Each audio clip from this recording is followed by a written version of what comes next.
Hi boys and girls, I'm going to start reading chapter 15, The Crickets. The crickets sang in the grasses. They sang the song of summer's ending, a sad, monotonous song. Summer is over and gone, they sang. Over and gone, summer is dying, dying. The cricket felt it was their duty to warn everyone that summertime could not last forever. Even on the most beautiful days in the whole year, the days when summer is changing into fall, the crickets spread the rumor of sadness and change. Everybody heard the song of the crickets. Avery and Fern and Arabelle heard it as they walked the dusty road.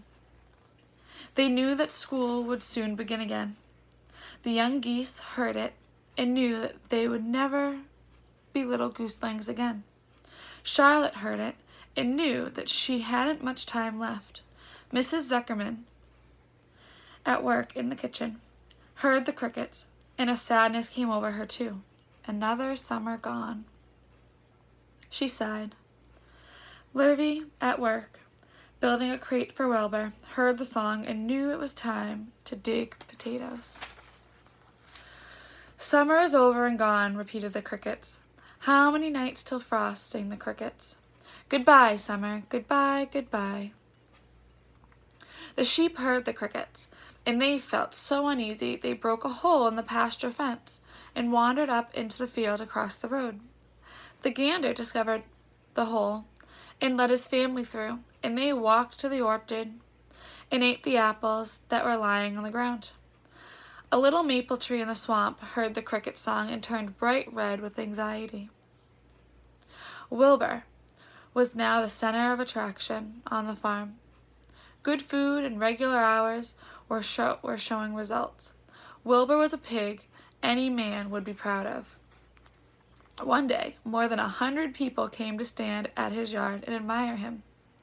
Charlotte had written the words, "Radiant," and William really looked radiant as he stood in the golden sunlight.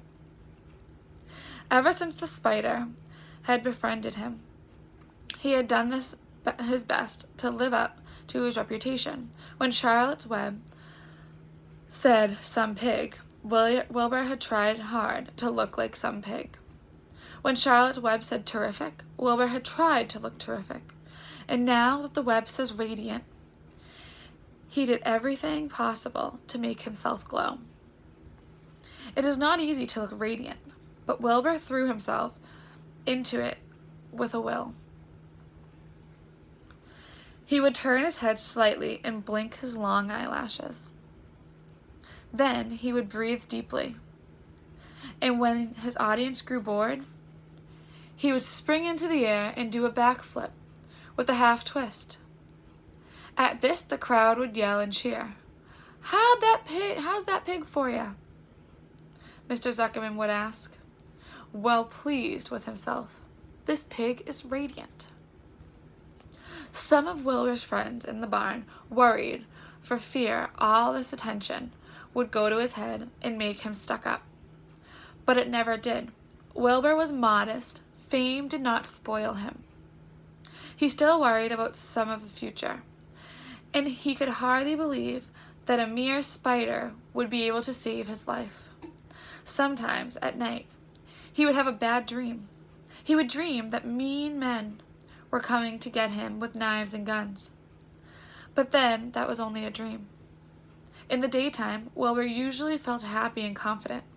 No pig ever had truer friends, and he realized that friendship is one of the most satisfying things in the world. Even the song of the crickets did not make Wilbur too sad. He knew it was almost time for the country fair, and he was looking forward to the trip. If he could disguise himself at the fair and maybe win some prize money,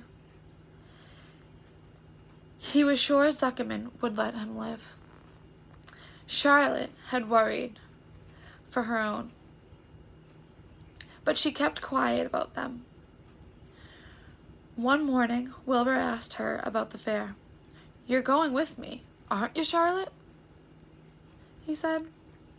Well, I don't know, replied Charlotte. The fair comes at a bad time for me. I shall find it inconvenient to leave home, even for a few days."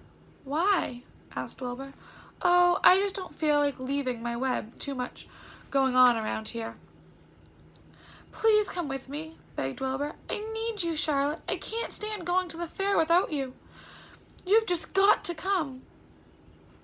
"No," said Charlotte. "I believe I'd better stay home and see if I can get some work done here." "What kind of work?" asked Wilbur. "Egg laying. It's time I made an egg sack and filled it with eggs." "I didn't know you could lay eggs," said Wilbur in amazement. "Oh, sure," said the spider. "I'm versatile." "What does versatile mean? Full of eggs?" asked Wilbur. "Certainly not," said Wilbur. "Versatile means I can turn with ease from one thing to another. It means I don't have to limit my activities to spinning and trapping and stunts like that." "Why don't you come with me to the fairgrounds and lay your eggs there?" pleaded Wilbur. "It would be wonderfully fun." Charlotte gave her web a twitch and a moodily watch and sway. "I'm afraid not," she said. "You don't know the first thing about laying eggs, Wilbur. I can't arrange my family duties to suit the management of the county fair. When I get ready to lay eggs, I have to lay eggs, fair or no fair. However, I don't want you to worry about it. You might lose weight. We'll leave it this way. I'll come to the fair if I possibly can." "Oh, good," said Wilbur. "I knew you wouldn't forsake me just when I need you most." All that day Wilbur stayed inside, taking life easy in the straw. Charlotte rested and ate a grasshopper.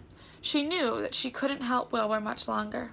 In a few days she would have to drop everything and build the beautiful little sack that would hold her eggs. Hope you're enjoying.